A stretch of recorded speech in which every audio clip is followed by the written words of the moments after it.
And this is some work that we're doing with a company based out in San Francisco that was alluded to this morning, Genomic Health. They can extract RNA from paraffin-embedded tumor tissue, quite a step forward in terms of increased utility, and do PCR experiments in that. And this is a collaboration we had with Mike O'Connell and the NSABP. And we looked at 800 genes initially, I beg your pardon, 761. So if you take 270 patients, there's a 30% recurrence rate, and we fit 761 genes into the model. The false discovery rate is 25%. 25%. However, if we, and this is where we come with the figures of looking at around 1,000 patients, that when we want to do our validatory studies, then using the same gene discovery rate, starting with around 800 genes, with a recurrence rate and event rate of 30%, by studying 1,000 patients, then less than 4% of genes will be false discoveries. And that's starting to get into the ballpark of something that can be used clinically, that can be used reproducibly. And again, it's just a small plea, I guess, for us to, although we're seeking to collaborate as much as we can in terms of swapping scientific platforms, the clinical community must do this by pooling biological material so we've got big enough sample sizes to make sense of them. I just want to finish with another trial that again's in press somewhere or other. And this is a heartbreaking story of a trial that we set up with a COX-2 inhibitor called rofecoxib. The pathway of cyclic oxygenase 2, which is the inducible enzyme, it's a very important biochemical pathway that plays across a range of different cancer types.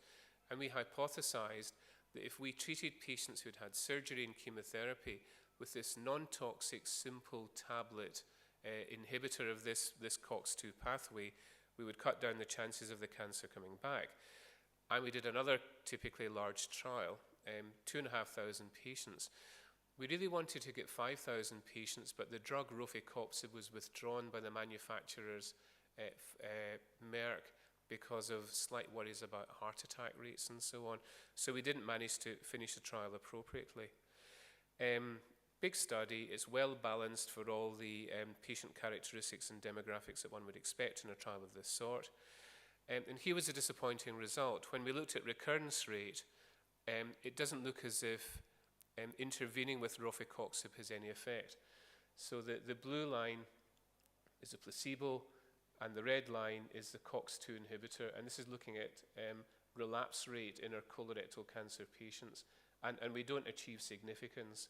There's a small effect, but it's not at all statistically significant.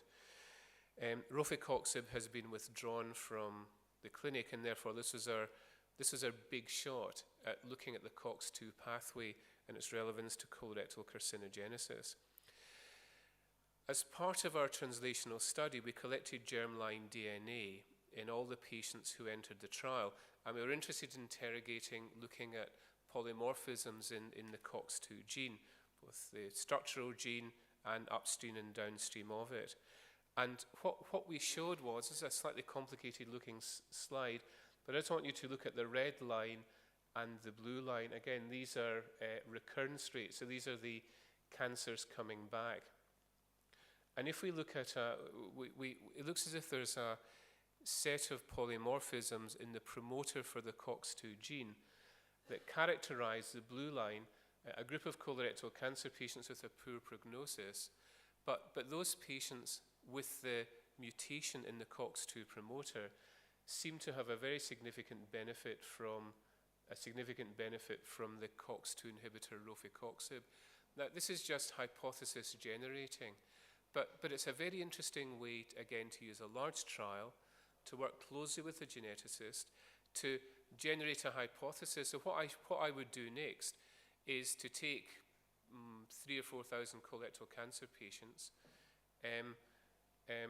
sequence them, look for the SNP to find the 25% who've got the mutation in the COX-2 gene, select those 800, 900 patients, and give half of those placebo and half of those a COX-2 inhibitor, and that would be a test of the hypothesis. in a group that we've selected using a biomarker, we've enriched the population of patients whom we think will benefit from the drug.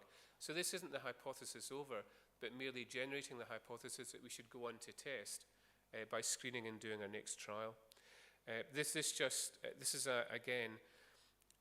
Our genetics group is run by Ian Tomlinson, and what we've shown here are that the genes associated with increased risk of colorectal cancer are also prognostic.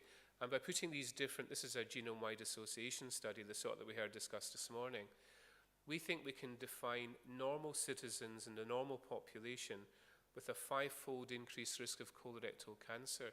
And therefore, Dr. Gallia's ideas about wellness and about screening, this gives us a genetic way in potentially to identifying patients at high risk of developing colorectal cancer.